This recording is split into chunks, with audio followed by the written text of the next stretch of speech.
नहीं है, पूरे देश में कईयों सांसद हैं, पर हमें गर्व है और इसीलिए आज शायद हम लोग इतने कॉन्फिडेंट हैं। नमस्कार, मैं विजय कुमार पुणे तिरंगा चैनल से मैं खड़ा हूं इस टाइम ITO के आम आदमी पार्टी कार्यालय के सामने, जहां पर आम आदमी पार्टी के समस्त विधायक, निगम पार्षद, कार्यकर्ता और जितने भी पदाधिकारी यहाँ पे मौजूद है और किसानों के समर्थन में, किसानों का हौसला बढ़ाने के लिए, किसानों को सपोर्ट करने के लिए यहाँ पे एक सामूहिक उपवास कर रहे हैं।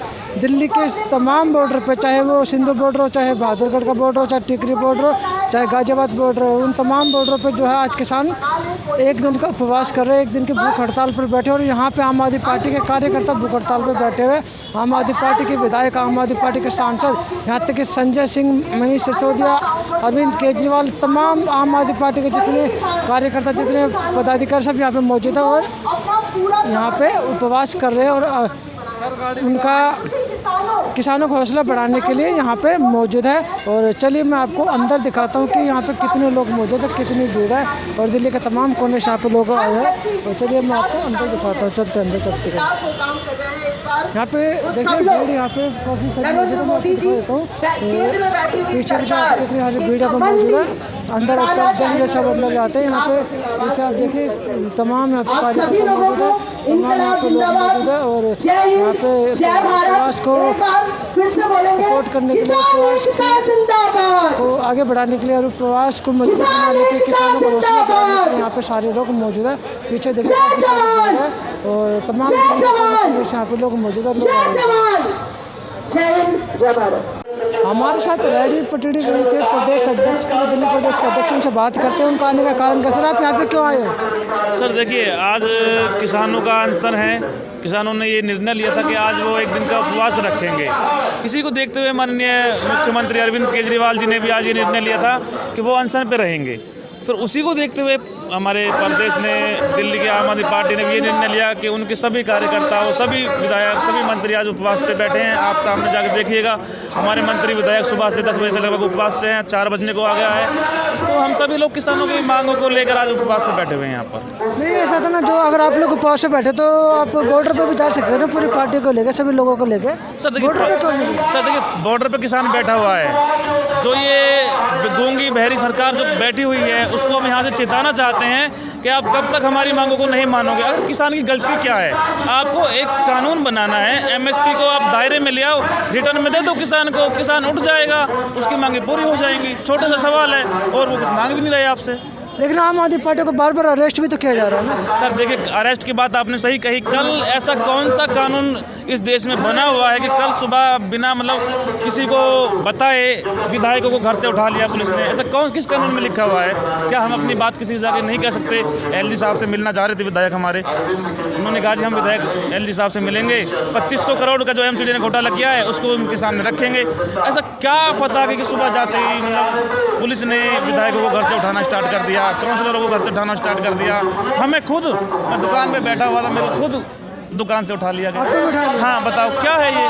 उन्होंने बता नहीं क्यों उठाया आपको? सर उन्होंने बता दिया कि आप लोग तो प्रोटेस्ट करने जा रहे हो, हम कहीं नहीं जा रहे हैं, तो प्रोटेस्ट करने में क्या बुराई है? तो वो तो उन्हीं से पूछो ना आप लोग। आप पूछिए मोदी सरकार से। पोल खुलती है इसलिए बुराई है। पूछिए मोदी सरकार से। मनमानी की पोल खुलती है केंद्र सरकार की, मोदी सरकार की, इसलिए बुराई है। एक चीज़ और भी था ना, अरविंद केजरीवाल के घर के सामने भी बीजेपी के नेता बैठे हैं, LG क्यों बैठे हैं? सर पूछिए उनमें और हम में क्या फ़र्क है? वो भी इंसान है, हम भी इंसान है। आखिर वो वहाँ बैठ सकते हैं और हमारे विधायक यदि LG साहब से मिलना चाहें, उनको आप सुबह घर से अरेस्ट कर लेते हो, तो क्या चल रहा है? भेदभाव है ना ये। आप उठाइए उनको, 10 दिन से बैठे हुए हैं मेयर और उनके MCD के पार्षद, उनको क्यों नहीं आप अरेस्ट करते हो जाके? एक चीज़ और भी, इतनी सारी बातें चल चुकी है किसानों के साथ जो सरकार की, लेकिन हल तो अभी निकल नहीं रहा है। सर हल तो सरकार के पास ही है, तो देना ही नहीं चाहते ना। कब तक नहीं देंगे? किसान कह के आया हुआ है 6 महीने यहीं बैठे रहेंगे। अब की बार की 26 जनवरी किसान यहीं पे मनाएगा दिल्ली में, सीधी सी बात है।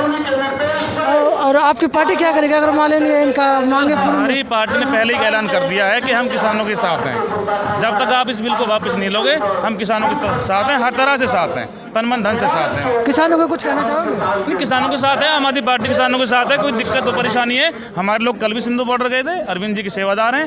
जब तक होगा हम सेवा करेंगे किसानों की। यहाँ बैठे हैं दिल्ली में वो। लेकिन एक चीज़ और भी तो है ना, जो बहुत से लोग तो अभी भी घर में बैठे हुए जो निकल के बाहर नहीं आ रहे, क्योंकि किसानों को आतंकवादी, खालिस्तानी, पता नहीं क्या क्या बोला जा रहा है। सर, एक किसान का बेटा अभी कुछ दिन पहले बॉर्डर पे शहीद हो गया था, तब आपको नहीं दिखाई दिया वो खालिस्तानी है या हिंदुस्तानी है?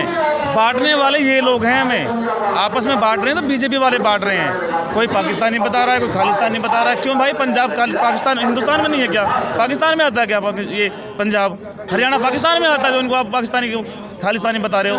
तो ये बांटने का काम इन लोगों का है, हमारा नहीं है। हमसे जितनी सेवा होगी, अरविंद केजरीवाल जी के सिपाही हैं हम, जब तक किसान दिल्ली में हैं हम उनकी सेवा करते रहेंगे। सर आप कुछ कहना चाहोगे? सर देखिए, अभी जो किसानों का आंदोलन चल रहा है, आम आदमी पार्टी पूर्ण रूप से इनके सहयोग में है, और ये मोदी सरकार पूरी भयभीत हो चुकी है। इसी के कारण ये सब लोगों को अरेस्ट किया जा रहा है, विधायकों को अरेस्ट किया जा रहा है, यहाँ तक कि पार्षदों को अरेस्ट किया जा रहा है। ये पूर्ण रूप से भयभीत हो चुके हैं, क्योंकि किसानों का आंदोलन बड़ा रूप ले चुका है, राष्ट्रीय आंदोलन बन चुका है। सर आप एक सीनियर सिटीजन भी और आपने काफ़ी दुनियादारी देखी, तजुर्बा भी है, कुछ तजुर्बे के हिसाब से बताओ कि पहले के समय में और आज के समय में क्या फ़र्क आया? देखिए, फ़र्क तो आप देख ही रहे हैं। ये जो एक आंदोलन करना तो हमारा संवैधानिक अधिकार है, लेकिन फिर भी ये वो तो हो ही नहीं रहा ना संवैधानिक। तो देखिए ये देखिए जो सरकार है उसका काम है आंदोलन को फेल करना, लेकिन हम लोग इसको फेल नहीं होने देंगे। पूर्ण रूप से सहयोग करेंगे किसान भाइयों के साथ। हम आज भी उनके साथ हैं, और जब तक उनको न्याय नहीं मिल जाता तब तक उनके साथ रहेंगे। क्योंकि पूरे देश भर के किसान एक साथ इकट्ठे हो रहे हैं, राजस्थान से भी आ रहे हैं और भी जगह से आ रहे हैं, तो उनको भी तो रोका जा रहा है। देखिए, आप देख रहे हैं मोदी सरकार इस राष्ट्रीय मुद्दा नहीं मान रही है, क्योंकि ये राष्ट्रीय मुद्दा बन चुका है और जगह जगह आप जानते हो पूरे देश में फैला हुआ है, पूरे देश का किसान आ रहा है। लेकिन वो अपने ही राजनीति में लगी हुई है। आगरा में गए थे, वहाँ रेल का उद्घाटन करने जा रहे हैं, कहीं जा रहे हैं। उनका मतलब है खाली इस मुद्दे को डाइवर्ट करना है और कुछ नहीं है। और एकदम से कोरोना काल की वजह से पूरे देश भर में भूखमरी है, लेकिन जो संसद भवन पार्लियामेंट का भी उद्घाटन हो रहा है उसका, वो सब इन मुद्दों को डाइवर्ट किए जाने के लिए जब नए नए सगुफा लेके आ रहे हैं, और कुछ नहीं है उनके पास। उनका सॉल्यूशन नहीं है ना, उनके पास इसका कोई सॉल्यूशन नहीं है, इसलिए ये मुद्दों को डाइवर्ट करने के लिए ये सब चीज़ें लेके आ रहे हैं। भरम पहला मेरा नाम अनिल शर्मा है, मैं दिल्ली सरकार से हूँ। एक बात बताइए, क्या ये जो किसान हैं ये हमारे अन्नदाता हैं?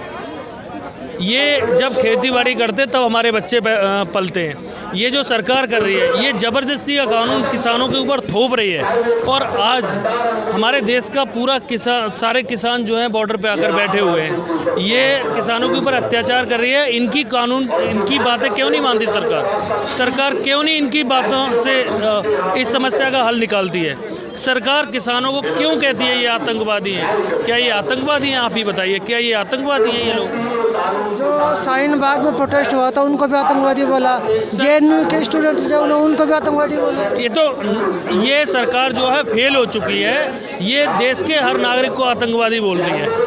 क्या आज किसानों के साथ आम आदमी पार्टी का हर कार्यकर्ता, हर MLA MP सब किसानों के साथ खड़े हुए हैं, और हम लोग एक सेवादार बन के बॉर्डर पे जा रहे हैं। टीकरी बॉर्डर हो या बिंदुसार बॉर्डर हो, हम लोग सिंधु बॉर्डर हो, हम लोग सब किसानों के साथ खड़े हुए हैं। किसानों के साथ पूरा देश का हर नागरिक खड़ा हुआ है। ये सरकार निकम्मी है, सच बोलूँ तो। ये हमारे CM साहब को होम में ही मतलब अरेस्ट करा लेती है।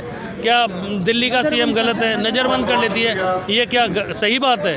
ये सिर्फ अपनी ताकत का नाजायज़ फ़ायदा उठा रहे हैं, और इसका खामियाजा हर देश के हर नौजवान को भुगतना पड़ रहा है। मतलब आपके हिसाब से संविधान का दुरुपयोग है? आप एक देखिए कि देश इतने भारी संकट से, कोरोना काल से गुजर रहा है।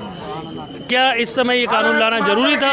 नहीं था ना। मगर अगर कानून लाए तो किसानों को या सब लोगों को बताना ज़रूरी होता है ना। किसी को नहीं बताया, रातों रात कानून बना दिया। इसके अंदर हम ये बताएंगे आपको, अमरनाथ राजपूत हैं, दिल्ली सरकार से ही हैं। हम ये सरकार से पूछना चाहते हैं, केंद्र सरकार से, कि कानून जो आप लाए हैं वो किस लिए लाए हैं? जिसके लिए आप कानून लाए हैं वही खुश नहीं है, इस कानून का क्या फ़ायदा? ये कानून लाने से पहले जिसके लिए हम कानून बना रहे हैं उन किसान भाइयों से हमें पूछना चाहिए था कि कानून सरकार ने गलती मान ली इसके लिए। तो क्या गलती मानी? अमित शाह ने बोला मैं गलती मानता हूँ, आप लोगों से नहीं पूछा। नहीं, ये लोग गलती आज से नहीं, पहले से गलती करते आ रहे हैं। जब से इनकी सरकार बनी है, इनको तो एक मौका मिला सरकार बनाने के बाद।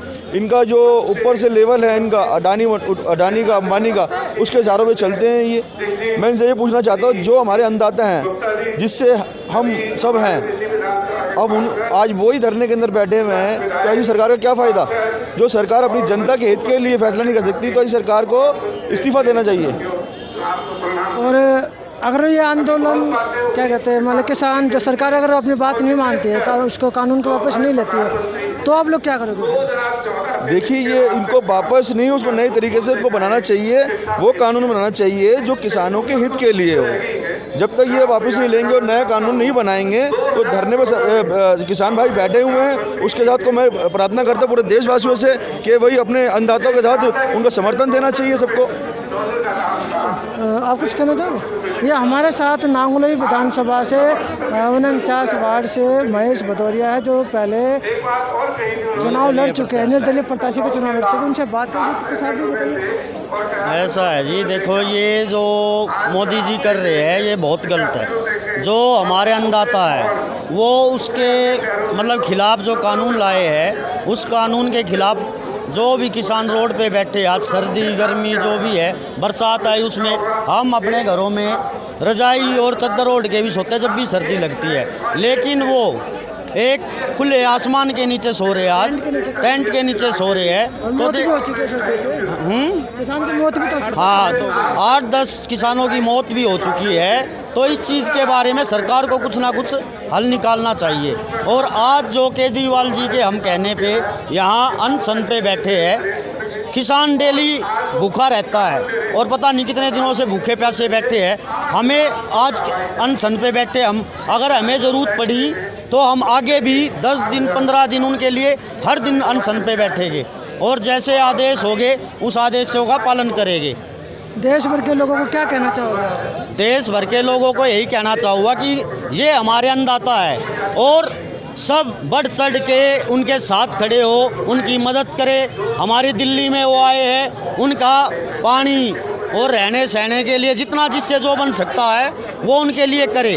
और जिनके पास उनके लिए समय नहीं है, वो कम से कम अपने घर बैठ के भी उनके इस अनशन को पूरा करे, समर्थन करे। आप कुछ कहना चाहोगे? आप ये बताइए, अगर ये कानून पास तो हो चुका है, बन चुका है, अगर किसान पीछे हट जाते हैं और ये इम्प्लीमेंट हो जाता है, तो उसका क्या असर पड़ेगा आम जनता को? असर तो बहुत पड़ेगा और मुझे लगता नहीं है कि किसान अनशन से पीछे हटने वाले हैं, क्योंकि उनको भरपूर सपोर्ट मिल रहा है पूरे देश से। और मैं ये जानती हूँ कि शायद बिल वापस नहीं होगा, मतलब बिल पास नहीं हो पाएगा। हम लोग बिल तो पास हो चुका है सर, जो हो गया उसको वापस लेना पड़ेगा सरकार को। जो हम अनशन कर रहे हैं, जितना हम सपोर्ट किया है, शायद उससे बहुत फ़र्क पड़ने वाला है। कुछ न कुछ तो हमारे प्रधानमंत्री को सोचना पड़ेगा, इसको वापस लेना ही पड़ेगा। और असर क्या पड़ेगा? मैंने ये पूछा था, अगर मान लें किसान हट ही जाते, सपोज कर हट गए, तो अब कानून का क्या असर पड़ेगा एक आम जनता पर, एक गृहिणी पर?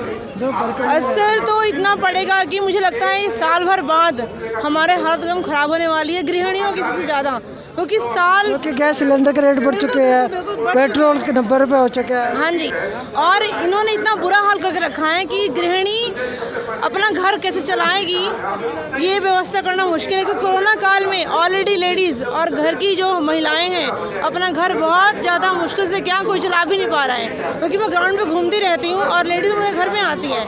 मैं नजफगढ़ जिला की संगठन मंत्री हूँ, जिला संगठन मंत्री हूँ।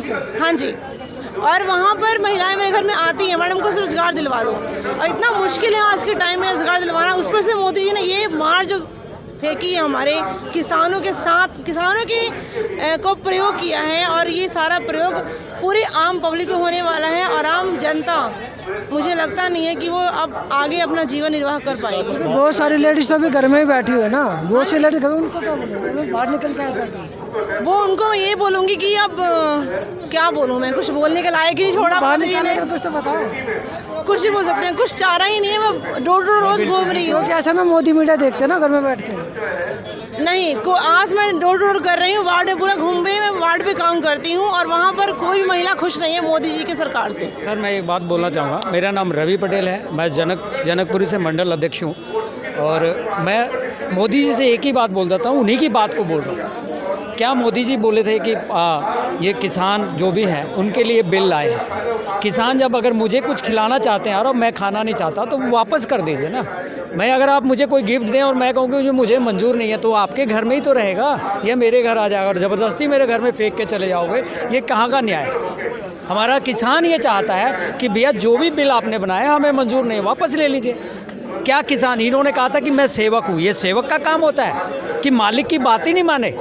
ये सेवक हैं हमारे प्रधानमंत्री जी जो कहते हैं कि बार बार मैं सेवक हूँ और मालिक की बात नहीं। आपको क्या लगता है लोकतंत्र का पालन हो रहा है? बिल्कुल नहीं, ये लोकतंत्र का अवहेलना कर रहे हैं, लोकतंत्र पे आघात कर रहे हैं, लोगों के विचारों को और कहिए तो अपने मालिक को नकार रहे हैं। कोई नौकर ऐसा नहीं होता, कोई ऐसा सेवक नहीं होता जो अपनी मालिक की बात को ना माने।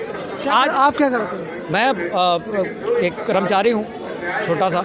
यहाँ पर लोगों ने बताया कि किस तरह से नरेंद्र मोदी और भारत सरकार अपनी मनमानी कर रही है और काले कानून को वापस नहीं ले रही है और इस काले कानून का क्या असर पड़ेगा देश भर की दुनिया पे और ज़बरदस्ती जो है किसानों के ऊपर कानून को थोपा जा रहा है। और इसके अलावा आपको अगर ये वीडियो पसंद आती है तो आप इसको शेयर कीजिए, लाइक कीजिए, लोगों तक पहुँचा जितना हो सके लोगों तक पहुँचाइए और अपनी कमेंट नीचे लिखिए कि आप लोग क्या उम्मीद करते हो सरकार से और क्या चाहते हो कि कानून वापस होना चाहिए नहीं होना चाहिए। कुछ कह रहे पूर्वांचल में दिल्ली प्रदेश के मीडिया प्रभारी है और उनसे बात करते हैं वो क्या कहते हैं। सर मेरा क्वेश्चन आपसे ये था, जो किसान है वो अपना जो प्रोटेस्ट कर रहे हैं वे चाहते कि हम किसी पार्टी का समर्थन नहीं लेना चाहते, किसी भी पार्टी का समर्थन नहीं लेना चाहते, तो आप लोग उनके पीछे क्यों पड़े?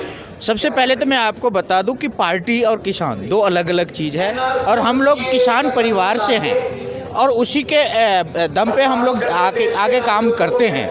किसान होना और किसी पार्टी में होना ये दोनों अलग अलग चीज़ें। हम लोग पहले किसान हैं, अपने खेतों में काम करते हैं, उसके बाद समय मिलता है तो पार्टी के साथ जुड़ के समाज सेवा करते हैं, लेकिन हमारा पहला काम है किसानी करना। लेकिन सोशल मीडिया में इनको आतंकवादी, खालिस्तानी, पता नहीं क्या क्या बोला जा रहा है, पाकिस्तान से भी जोड़ कर रखा जा रहा है, चाइना से भी इनको जोड़ दिया गया। चूँकि किसान के खिलाफ उन्होंने देखा कि पूरे लॉकडाउन में एक किसान ही भारत का ऐसा था जो इसकी आर्थिक स्थिति को बनाए रखा, लोगों को भूखे मरने नहीं दिया, चूँकि वहाँ उनको फ़ायदा दिखा और उस फायदे को लेने के लिए मोदी जी किसी हद तक जा सकते हैं, चाहे वो खालिस्तानी कह के दो चाहे आतंकवादी कह के दो। ऐसा यदि होता तो अब तक उसमें से निकाल के वो बाहर उनको करते, ये खालिस्तानी है, ये आतंकवादी है, जबकि ऐसा कुछ नहीं है। वो सच्चे किसान हैं जो दिन रात खेतों में काम करने वाले हैं, वो किसान हैं जिनका बेटा फौज में है, जिनका बेटा पुलिस में है, जिनका बेटा प्रशासन में है। उनको आप कह रहे हैं कि ये खालिस्तानी है, तो फिर वो कौन है जो उनके बदले में उनका बेटा जो ड्यूटी कर रहा है ऑफिस में, मंत्रालय में, सीमा पर, फिर तो वो भी खालिस्तानी होगा, वो भी पाकिस्तानी होगा, जबकि ऐसा नहीं है। वो भारतीय हैं और भारतीय किसान के बच्चे हैं। आप क्या करते हो? मैं पूजा पाठ करता हूँ और किसानी करता हूँ, सुबह अपने खेतों में काम करता हूँ और मेरा नाम कौशल झा है और मैं बिहार से रहने वाला हूँ। यहाँ पे बिहार से भी लोग आए हुए थे जो किसानों के सपोर्ट करने के लिए, किसानों का हौसला बढ़ाने के लिए, ताकि किसान अपने आंदोलन को और मजबूत करें और आगे बढ़े।